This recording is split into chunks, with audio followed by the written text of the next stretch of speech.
This video falls under fair use. Fair use allows commentary, criticism, and reactions. What's up, back with another one. Today we're breaking down a clip where Charlamagne talks about LeBron James, his son Bronny, and how his influence affects the Lakers both on and off the court. So let's check this clip out. Listen, the Lakers are a mess, bro. What's happening with the Lake Show? I don't know if y'all read that article that that they put out. I don't know who released this. What outlet released this? Jeanie Buss. Was it ESPN? I saw a headline, but she said that that LeBron wasn't grateful enough that they drafted Bronny. Was that the? Listen, I don't know if LeBron. Yeah, he did say something like that, but I've had this theory for a while. I've said it in numerous group chats with different sports people. The worst thing that has happened to the Lakers over the last 7-8 years has been LeBron James. Wow. Okay.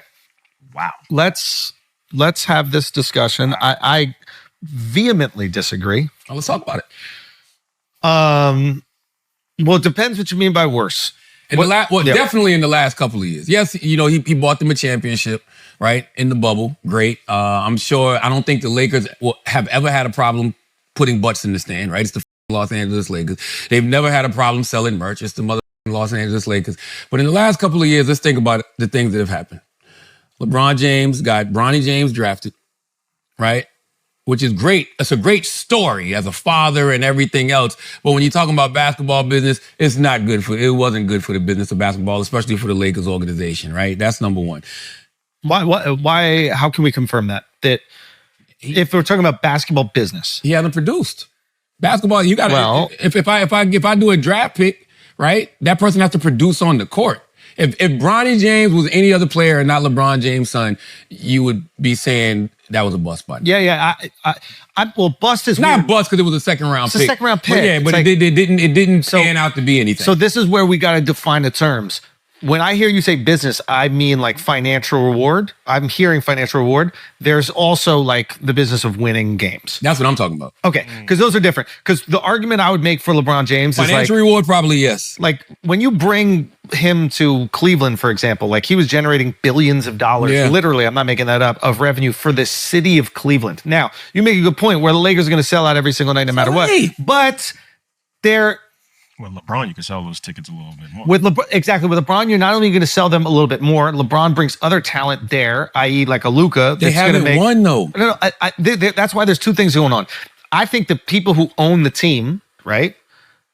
They're not buying the team just because they want to win championships. We agree with that, right? Like they also want to make money, that this is like a profitable endeavor. And having LeBron on the team and keeping LeBron happy is worth it because you could own, and I'm putting only in quotes, you can only pay LeBron $40 million a year, whatever the salary cap is, but he's generating your team a disproportionate amount of money compared to the amount that you're paying him. Like is he? He's a Laker. But without a doubt, no. You could tell his tickets for more. Obviously, I don't know how much they're doing merch sales. Keep in mind, whenever he plays another team, those tickets are crazy expensive. So he's making the league so much money. These top tier players in the league, especially like a guy like LeBron or a guy like Steph, they're generating so much more money than they're being paid by winning. The league. And then like look what she said. And team sources told ESPN she even begun to turn against the Lakers star player LeBron James.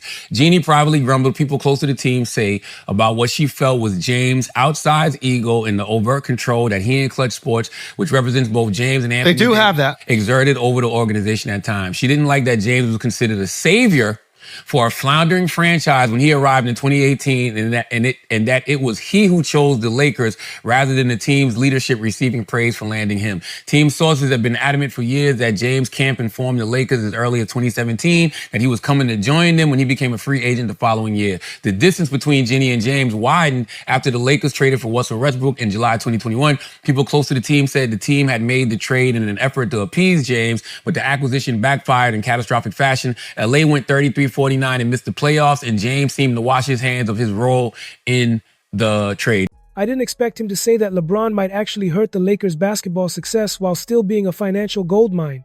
The points about Bronny and JJ Redick were surprising, and it makes you rethink how player influence shapes a team. Honestly, this gives a new perspective on how big stars can impact not just games, but entire organizations. Now, this is what I mean. Appeasing, right? You drafted Bronny to appease LeBron. One thing that never gets talked about, and I don't understand why, you hired LeBron James's podcast co-host as the head coach of your organization, a person who has never had any coaching experience ever, to appease him as well. And he's not a good coach. But for whatever reason, JJ Redick ducks all smoke. Why does JJ Redick not get smoked for not being a good coach? How do we know that he's not a good coach? Because they don't win. That's why. Yeah, but I think winning is a combination. I'm not just saying this because I like JJ, but like I think winning is a combination of being a good coach and having the right team to win. He had LeBron. He had Anthony Davis. Now he's got LeBron. He's got Luka. He's got Austin Reeves. Like, what are we talking about here? This guy's got plenty of So you think ingredients. LeBron, Luka, Austin Reeves is enough to win in the NBA right now? I don't even have they made the playoffs? They made the playoffs once under JJ Redick, right? Or maybe not. I don't even know. Have they? No, they haven't. No, I don't. Have they? They I don't think they did. How long JJ been there? 2 years? Yeah, last year was his first year. And they didn't make the playoffs last year. Oh, they did what's that? The play-in. The play. Yeah, Let me make sure about that. And they lost. Let's see. I guess what I'm trying to say here is like the expectation when LeBron is on your team is that you're going to win the championship or at least go every single year. And then when you don't live up to that championship, there is frustration. But I think and again, I don't know what Jeanie is talking about, whatever. Also, like, you sold the team, so like, why are you talking at all? Oh, I'm sorry. His first as a head coach, they went 50-32, earned the number 3 seed in the Western Conference. They were eliminated in the first round by the Minnesota Timberwolves, so he made the playoffs. That was last year. And then I think 425. No, was it last year? No. And then 2 years ago. so it's like, so this is 2 years ago, right? But I think what's important about this is that it seems like she's frustrated with LeBron's control. And that's a different discussion. Control only works when you win. When the decisions you make, okay, you want to bring in JJ as a coach, you want to hire Bronny, you want to bring in Russell Westbrook. When you win and things go right is when the control is fine. I agree with you. Now, that's not all situations. LeBron was with the Miami Heat. They were a winning team. And who had control? And his Pat and Rod. Well, the reason why he left is because Pat wasn't giving him the control that he desperately wanted. The organization, the culture is bigger than any star over there in Miami. And it's probably why they don't really get the big stars, right? Charlamagne argues that while LeBron James is an incredible financial asset for the Los Angeles Lakers, his influence over team decisions has not always translated into consistent success on the court. LeBron brings unparalleled star power, media attention, and revenue, making every game a sellout and boosting merchandise sales and global recognition. However, Charlamagne suggests that some of the Lakers' recent moves have been more about appeasing LeBron than building a championship team.